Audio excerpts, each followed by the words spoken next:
Hello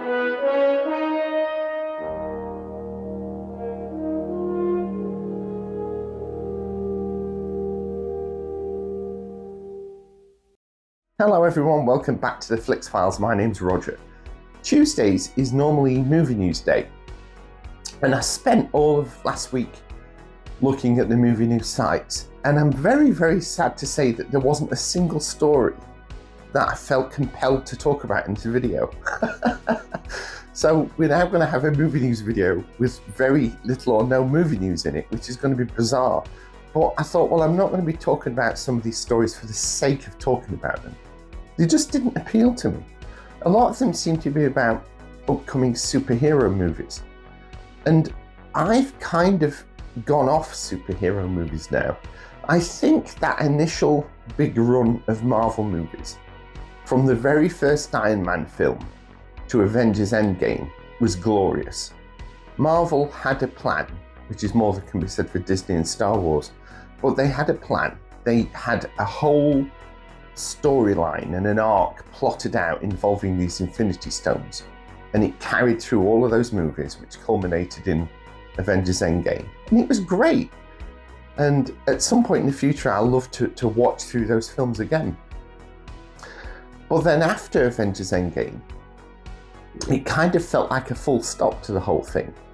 But they obviously wanted to keep going, and they released a couple of movies after Endgame that I bought on 4K. And when I watched them, the excitement had gone. Doctor Strange in the Multiverse of Madness was the first one that started to kill my enthusiasm for superhero movies. It's a real shame because I've always loved Sam Raimi as a filmmaker, but I thought that as a Marvel movie was pretty poor. And then and one thing I really hated about it was the visual effects didn't seem up to scratch. And then we had Ant-Man Quantum Mania, I think it was called, which again, the visual effects seemed really poor.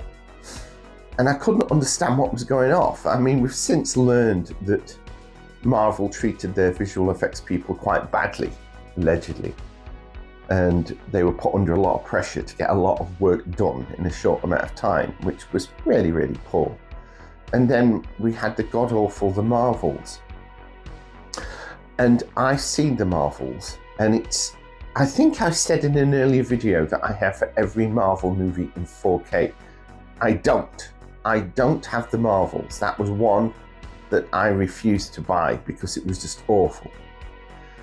And I've seen the trailer to the new Captain America movie, because that was in the news this week, because it comes out on, I think it comes out a week on Friday, I think it is. And it just didn't appeal to me. Nothing against the actor that plays the new Captain America, but we had a lot of Marvel movies with Chris Evans as Captain America. And to me, he is Captain America. So having another actor play that part just doesn't work for me. I saw the trailer and I just thought, yeah, okay, no interest in seeing it. So I probably won't even see it on streaming, never mind buy the 4K of it when it eventually comes out. So it's interesting that I seem to have just completely gone off superhero movies now. We had that big Marvel run, as I said earlier, and that filled my appetite for those sort of movies. So ultimately, I've got nothing to talk about. And if anybody watched my video last Friday, where I talked about 3D, and if you haven't, it is a bit of a rambly video, I admit. When I edited it, I thought I did yap on. But if you look towards the end of that video, I talk about my hardware setup that I use to watch 3D. And I mentioned the other setup that I have to watch 4Ks, which is the setup to my left. So I thought, well, let's do a quick video about that. I'll just show you my other television that I use and the 4K player that I use, and we can have a look at that. And so let's do that. Let's take a few minutes doing that. Okay guys, this is my normal movie viewing setup. It's rather simple, but it works for me. I've got You can't really see it that well, but it stood on a black desk, and this black desk I've had for about nearly 40 years. I bought it when I was a teenager to put in my bedroom, and I've just stuck with it. It's a wonderful, wonderful solid black wood desk, and I've always liked it.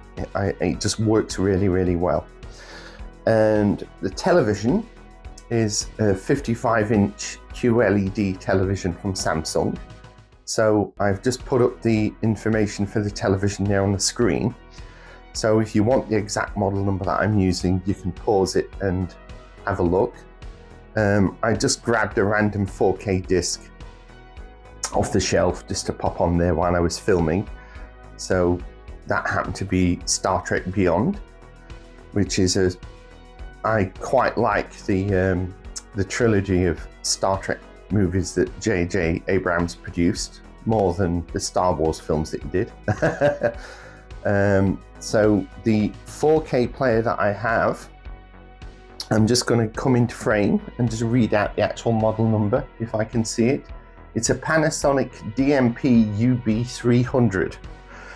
So I'll do some close-up footage of that to show you. Yeah, really, really nice 4K player. I think the Movie Collector channel, he has a Panasonic 4K player as well. I don't think his model is the same as mine. I think mine's a slightly inferior version to his model. But I was very pleased that he also had a Panasonic player, because he takes his movie watching quality very seriously. And it was nice to see that he was also a fan of Panasonic. And yeah, they're really nice players. I'm really happy with the one that I've got. And I said in my 3D video that when I watch 3D movies, I don't rely on any kind of surround sound. And I like to wear headphones and watch the film with the sound coming directly into my ears. I do the same when I watch 4K and Blu-ray films, but I use a different pair of headphones. And the headphones that I use are these, which are a pair of Sony Bluetooth headphones. And the model, if I can get it to zoom in, is it going to zoom in and focus? No, it isn't, so I'll have to put the text on. But these are the ones that I use, noise cancelling Bluetooth headphones. They're really comfortable and they're absolutely fantastic sound reproduction, really good bass, nice crisp sound. And the other cool thing with these is on a full charge, they last a long time. I can probably watch about 8 or 9 to 2.5 hour movies on them before they need to be charged again. So they're absolutely fantastic. So that is my movie watching setup when I watch 4Ks and Blu-rays. It's that simple. That's all there is to it, but I really like it. I think it's a lovely setup. It's a fantastic television. I've had the TV about 4 years, and it cost me, when I first bought it, it was £1,500. So it wasn't a cheap television, but I think I've got what I paid for, should we say. I think it was worth the money, because the definition of it and the colour reproduction is absolutely superb. So there we are, that's my setup for watching 4Ks and Blu-rays. I hope you enjoyed that. I thought I'd best show it you after showing you my 3D setup. Yeah, so it's a bit of a weird video today. And all week I've been thinking I'm going to do a movie news video, and when it came to the crunch, there was nothing I wanted to talk about. It was so depressing. So just another quick channel update before I go.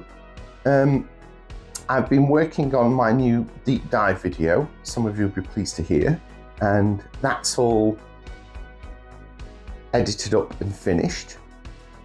And I uploaded it to YouTube thinking, is this going to work, my new format? Am I going to get lots of copyright strikes? And it went through first time. It was absolutely fantastic. I've never had that before. So thank you to everyone that commented, giving me tips.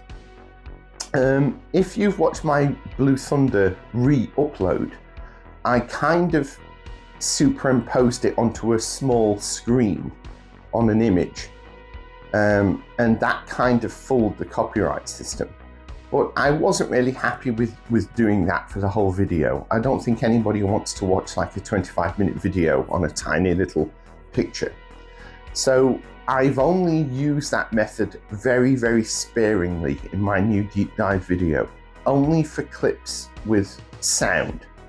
But the majority of the video is using clips with no sound and keeping the clips small, no more than about 6 or 7 seconds. And that seemed to have worked.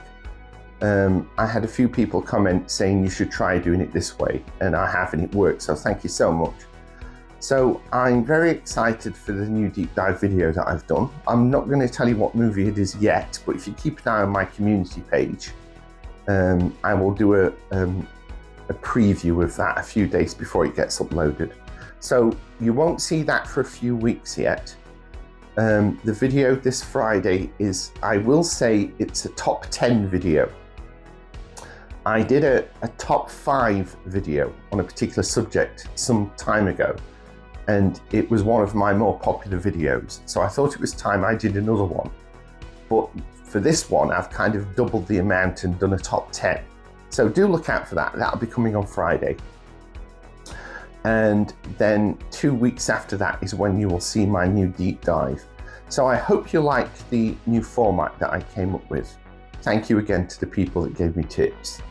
And yeah, so there we are. We're kind of back on track. I'm back to making the sort of videos that I always wanted to make when I started this YouTube channel.